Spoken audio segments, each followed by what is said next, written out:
Hey folks, welcome. This is Christian with Travers St Louis RV. I want to introduce you to another new line that we just got in, the OGV vans. This is one of our passenger models where it's going to have a capacity of 10 people. There are seatbelts for everyone. This one's going to have 4 captain's chairs. It's going to have 2 benches in the back, and then on that rear behind that door is a bathroom. It's going to have a little bit extra storage underneath the benches, but having a full bathroom back there is super nice when you're on the road. Kind of like a private jet, but in a nice luxury class B. You can control everything through this little tablet, such as the lights, your water tanks. You can open the doors with it. Your AC controls the radio and the television. Super nice. These chairs are actually, the 2 back ones are going to have recliners.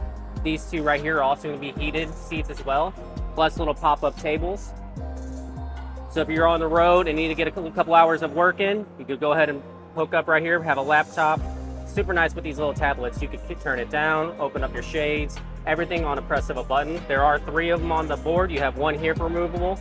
Another one goes right here. And there's another main one on the control panel in the back. This is on the Mercedes chassis. Super nice, luxurious. It's going to have anti-lag, so it's going to give you a little bit more towing capacity.